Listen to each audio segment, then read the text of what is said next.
Hello guys, so I'm coming back for our next example. Okay, but this is just a second part of our discussion of our incomplete and complete confusion. So we are now here for having examples that contains high number of atoms, higher number of atoms. So basically the only difference here is the methane aside from propane, pentane, hexane, heptane. And now we will go to octane family because this is the most common as a fuel in hydrocarbon family, which is the gasoline, because without gasoline our car will not run, things like that. So this is a fuel. Okay, now let's show to you first with a a limited supply of oxygen gas. Okay, for example, I have gasoline, worded chemical reaction first. Gasoline plus limited supply of oxygen.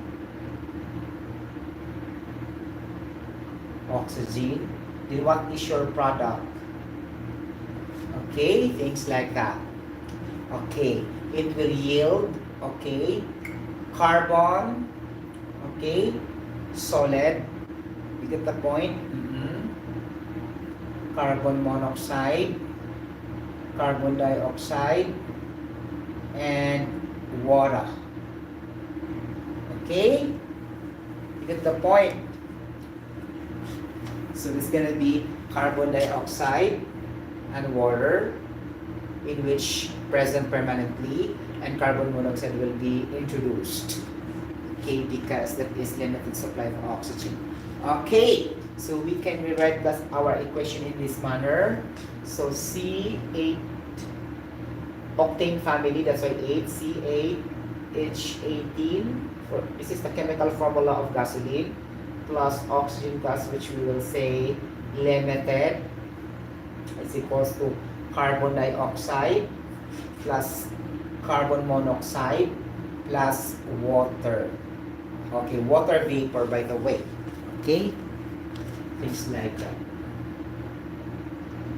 And we need to add also here heat and light, right? So it will be lighted up and there's heat, tremendous heat. But we need to avoid that because heat and light, okay, is not part of our balancing of atoms. Okay, it's only, we are concerned only with balancing the atoms, right? Okay, so how can we do this? Okay, let's start first with carbon. Say carbon atoms. Okay, carbon, the reactant or the left, we have 8. 8 times 1, 8 is equal to this sign. It means equal. Okay, then carbon 1 times 1, 1, because atom means subscript times the coefficient. Okay, plus 1 times 1 is equals to 2. So 8 and 2, it's not equal. So where among the two is having a less atoms of oxygen? So it's in the right, obviously. So a matter of let's need more, like 6, right, to compensate the deficient of oxygen atoms. Now, using algebra, okay, algebraic expression to solve for the number of atoms, because I highly recommend you to use the trial and error method in balancing the equation in this case, because we have huge, okay, atoms up to 18. Remember, this is 18 atoms of hydrogen. So it's not easy to trial and error method, because somewhere along the way you produce fraction or improper fraction. You cannot easily have a trial and error method. But if you are really master to do that, okay, then fine. Okay, but for the average learners like us, we need to follow really the concept of algebraic expression. Okay, now it's in here that if deficient of oxygen atoms or less, then we need to let X as the number of atoms of carbon to compensate it here with 8. So where? Here in the carbon dioxide or the carbon monoxide? So this is it. Okay, the technique is you need to let X of the number unknown of atoms in the less molecular weight.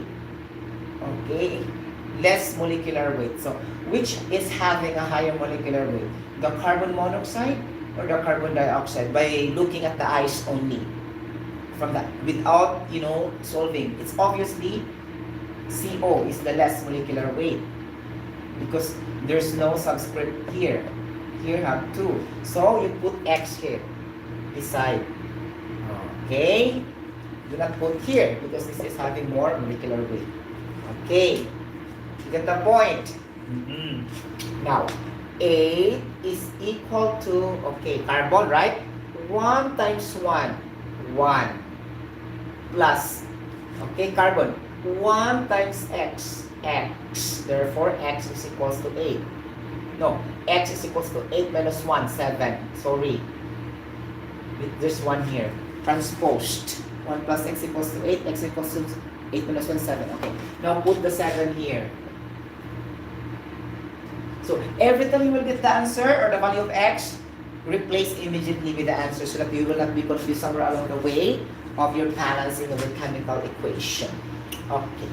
Now let's go to hydrogen atoms. Okay, class. Let's go to hydrogen atoms. Okay. Now, H atoms. Okay. Now, 18 times 1 is 18. Is equal to, we don't have hydrogen from carbon monoxide. We don't have hydrogen from carbon monoxide. Carbon dioxide, nothing. So it's in the water that we have 2 atoms of hydrogen. Right? So it's in here. So 2 times 1, 2. And very deficient, right? 18 and 2 are deficient of 16 atoms of hydrogen in the water molecule. Okay? So you need to put here the unknown X here. Because obviously, water has less molecular weight compared to gasoline. Okay? So 2 times X. 2X. Therefore, math. Cancel, cancel. X is equals to 9. So substitute this with 9. 9 moles of water. Okay. Erase. Now we go to oxygen atoms. The oxygen atoms here is very easy to adjust because this is only a monoatomic in a free state. Okay. But we need still to balance again. Okay. So 2 times 1 is 2. Is equals to 2 times 1 is 2. 1 times 7 is 7. 0 times 9 is 9. We have 16. No. 2 plus 7, 9. 9 plus 9, 18. And we have 2 here. A deficient of 16. Right? Things like that. Now, we need to put the X beside oxygen, obviously. Okay? Like that. Solve for the value of X. Here. So it would mean 2 times X, 2X is equals to 18. So X is equals to 9. Substitute the 9 here. Then balance oxygen again. If it is really 18. Obviously it's 18. Okay? 18. So 2, 7, 9 plus 9, 8. Perfect. So this is the incomplete combustion of gasoline in a limited supply of oxygen. Take note. There is an adjective or description. Limited supply oxygen. If there's no word like that, do not force this product. Okay? Because otherwise, that is complete combustion without carbon monoxide. Okay? Now, if we change the description into very limited supply of oxygen gas, meaning superlative, you get the point? So meaning, oh my gosh, it's very small oxygen gas added. So your products also will change. It's gonna be like C8 gasoline plus very limited oxygen gas. Meaning very small. Okay? Is equal to the product is no longer like this. But you need to add only 1. What's that to be added? Carbon. Carbon solid. Copy this 3. CO2. plus CO plus water. This is it, guys, because you know, when I was in college, I did not understand it. I did not understand this fully. Really. Okay, what I understand really is the complete confusion. And I learned a lot also in complete confusion that there is carbon monoxide, somewhere along the way, carbon, like, but it's not really that specific and particular. Okay? Because I never tried to balance incomplete confusion in my college days. We normally used to balance complete confusion, especially in our industrial stoichiometry. Okay? This is it. Namumutra ko, guys, no? Because I still have something to learn. Okay? After, you know, after graduation and after taking the board examination, I have still more to learn. Okay? Things like that. Okay. Now we have here this product. Okay. So it looks like very complicated because the reactants are 2 and they have 4, you know, products. Okay, now let's balance this one also with a very limited of oxygen gas. Okay.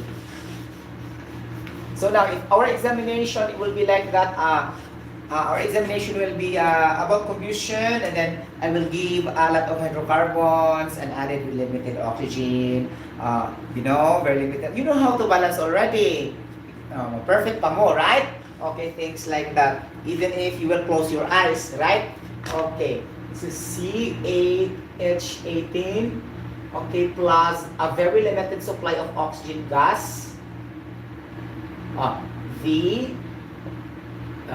L, S, very limited supply, okay, is equal to carbon solid, carbon monoxide, plus CO2, plus H2. Always remember in your memorization that the carbon solid only will appear in a very limited supply of oxygen gas added with a fuel.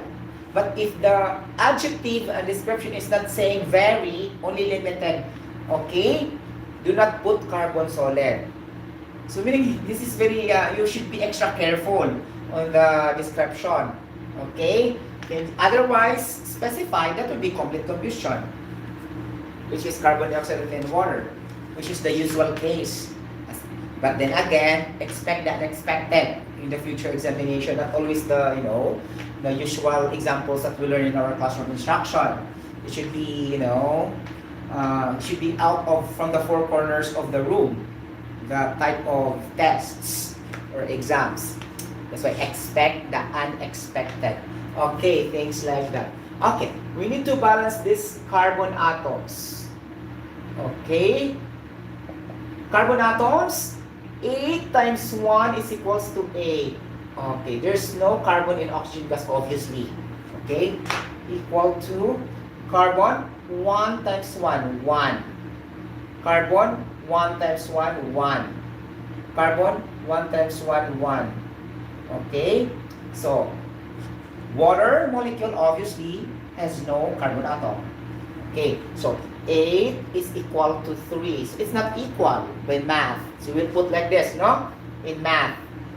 This is an inequality sign in mathematics, right? Okay, oh my gosh, yeah. Okay, now we still have to add 5 more to compensate the equality so that it will be equal to 8. So we still have 5 atoms, right?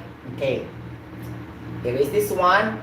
Then this is deficient, insufficient, or less atoms to go with the product. Let X as the number of atoms of carbon in this 3. Magpili ka sa, we should choose where to put your unknown X of atoms. It could be in carbon, carbon monoxide, carbon dioxide. The rule states that it should be in the lesser molecular weight or molar mass. Obviously, carbon. Okay, because this is an element, atomic weight only or atomic mass. So we need to say, okay, diba? Okay, 1 times X, X, plus 1 times 1, 1, plus 1 times 1, 1. Okay, very elementary math. X plus 1 plus 1, 2. Okay, class.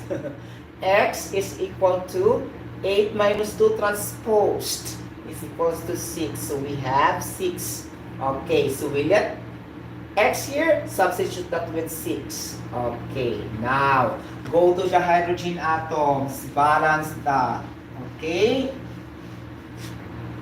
Hydrogen atoms obviously in the water molecule, right? So 18 times 1, 18 equal to 2 times 1, 2. A deficit of 16 atoms in the water molecule as compared with the gasoline.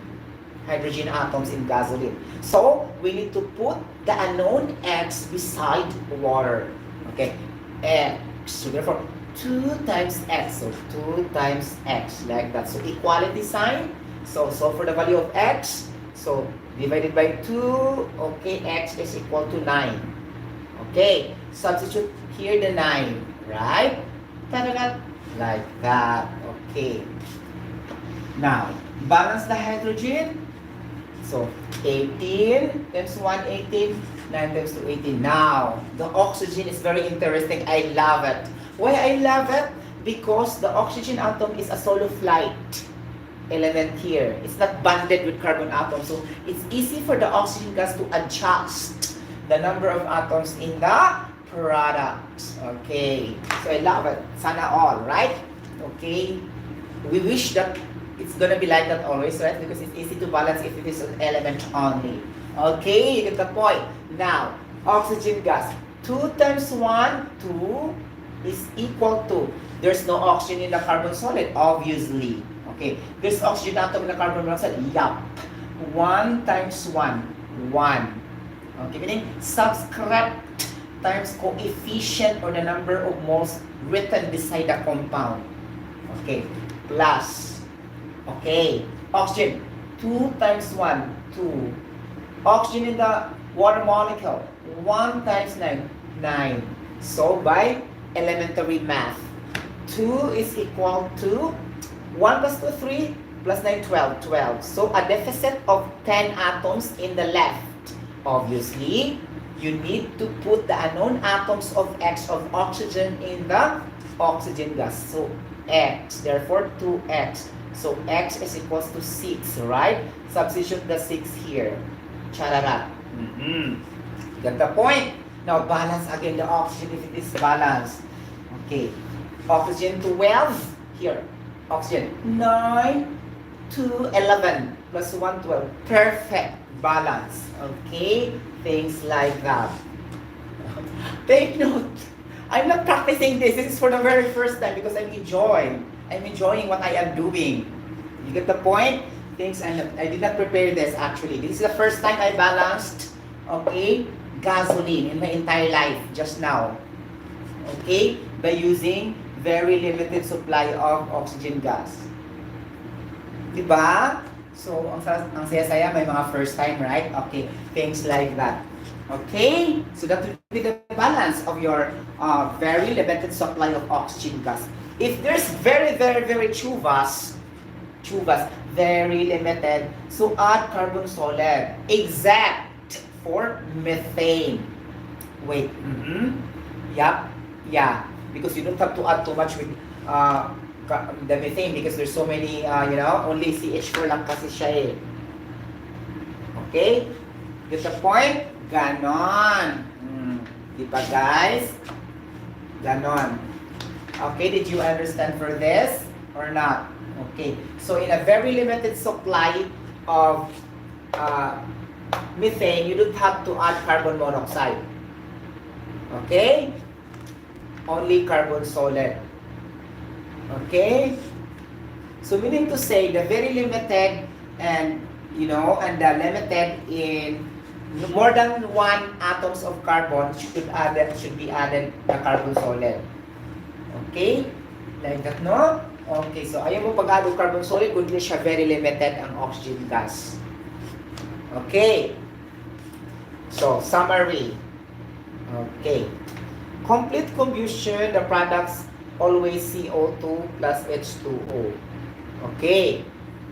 In complete combustion, 2 categories, limited supply of oxygen and very limited supply of oxygen. So, limited supply of oxygen, carbon monoxide, okay, CO2 plus H2O. In case of, okay, ethane, pataas. Okay, except for methane. Mga ngana siya, no? Charot. Okay, things like that. Okay, now, our very limited carbon solid plus CO plus CO2 plus H2O. That is very limited supply of oxygen gas. Okay, things like that. So, muna siya sa C2H6 pataas. Ethane, propane, heptane, butane, hexane, pentane, nonane, denane, dudenane, octane, nonane, like that. Okay, except for methane. Okay, your methane here, you will never add carbon monoxide in your very limited supply of oxygen gas because CH4 only, there's no additional carbon atoms. You cannot balance that. You will only commit suicide if you put carbon monoxide in your products, if you add very limited supply of oxygen in adding to methane. You cannot balance. Okay? Things like that. Okay. So, special ang methane, right? Okay. In that concept. Okay. So, diba? Okay, that would be the sequence. Then, if the problem in the future will say, nonane, like that, pataas, no? Nonane plus very limited of oxygen gas. Oh, right? It's the same. Like this. And dudenane, wow. Dudenane is 12 atoms carbon. So, C12, H. I don't memorize the H, sorry, but I have the formula, hydrocarbon formula, CN, H2N plus 2 for dudenane. Dudenane means 12 atoms of carbon. So C12, H2 times 12 plus 2. Therefore, we conclude that H2 times 12, 24 plus 2. Therefore, C12, H, 26. Therefore, the chemical formula of dudenane is C12H26. Okay. So, plus very limited supply of oxygen gas. Very limited supply. Then, the same product, carbon solid, carbon monoxide, carbon dioxide, plus water. Then, use the algebraic, okay, expression or linear equation in solving the number of atoms, not trial and error method. Okay, because see, 26 atoms. So, yun ko ng trial and error method ng 26 atoms and 12. Okay? And there's a lot of products here. Mura kag mabuang kay nga no, because the oxygen gas are dispersed, scattered. Then here, if you don't use the equation, you will be shocked. How can I, balance that immediately? That's why this is the issue that most of the students say that it's difficult. Because the teacher is only teaching one method, which is the trial and error method. But if the teacher will teach another method, which is the algebraic expression of solving the balancing of the atoms of the equation, then perfect. Bisag tuwaron pa na siya, guys, mas-solve siya din yung ang atoms. Trust me. Okay? You get the point. Even though how difficult your chemical equations here, if you follow the linear equation, you can really perfectly balance the number of atoms. But if you will use every time the trial and error method, you will be lost. Because somewhere along the way, you can obtain improper fraction. Things like that. And how can you trial and error improper fraction? Okay? Things like that. Sila kag-multiply sa kilid-kilid. Anak. Okay? Things like that. 1, 2, 3. So it will, for me, it's not really healthy to do that. Okay? You get the point. Sorry guys, I discovered this only when I was in college, in my 3rd year. Okay? College. I did not discover the algebraic expression of balancing equation when I was in 1st year college. Chemistry, high school, 3rd year, 1st year college, 2nd year college. It's in my 3rd year college. I discovered the algebraic expression of solving the number of atoms, and then it looks like perfection. Really, trust me. Okay? Get the point? So you cannot expect also that, don't tell me that all the topics will be releasing in the board exam are all also balancing of equation. It's not also like that, right? Okay, get the point? Nakakaloka. If all are balancing, then perfect. You get the point? Okay, so there's also another topics, not only this. Okay. So, but it's an advantage really. Okay, things like that to have that this method. Okay, now remember, while we balance the chemical reaction, because we want our chemical reaction to be in the state of dynamic equilibrium. Okay, state of dynamic equilibrium. Okay, this is really the purpose. Okay, why Sir Sotero? Okay, because if we don't establish the state of dynamic equilibrium, we cannot achieve the activation energy in order for our chemical reaction to proceed and begin to produce the desired products and the desired yield.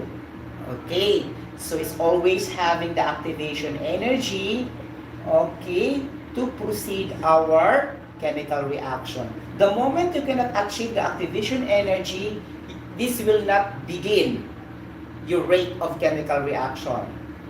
Okay, just like flammability in the topic of organic chemistry. The moment you have the flash point of all substances, then it will ignite spontaneously to create fire. Okay, then the flash point also is the identification that your substances are flammable. The same here also in the chemical reaction. Your identification will be the activation energy. Now, we need to convert the statements in definition. Activation energy is the lowest and minimum energy in order for your chemical reaction to proceed and begin. At that moment, we achieve the state of dynamic equilibrium. Okay, and this is concept. You can apply this concept in your chemical reaction engineering or chemical kinetics. To the point, because kinetics is really determining how fast or slow the chemical reaction really is. That's why you will keep on analyzing the rate law or the rate of chemical reaction. And we need to determine the order of the chemical reaction, first order, second order. So if you know these things, then it will be an advantage in your higher chemistry, which is the chemical reaction engineering or the chemical kinetics. Okay, and then you can now design a chemical reactor. Okay, in that way, chemical nuclear reactor. Because in the design, this is very, very important. Okay, things like that, the rate of chemical reaction, mga atomic, atomic theory, charot. Okay, and nuclear transmutation reaction, charis. Okay, nuclear transmutation reaction, charis. Okay, got the point? Ganon. Any questions so far for this? Nothing, right? Okay. Any questions so far? Okay, I hope you like this video. You can share this to anybody else, to your friends, neighbors, classmates, and also to your sons and daughters who are taking now a chemistry class. And then you can comment down below in the comment section, and then you can share also if you want, and you can also drop off message in my FB Messenger. You can suggest and recommend whatever types or whatever topics you will be able to suggest me to vlog. Okay, as my content for my next discussion. Once again, this is your Lulu Junjun Inglesero. Bye bye, God bless everybody. See you later.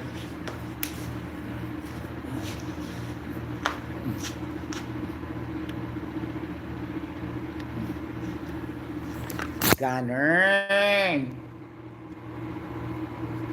O, diba?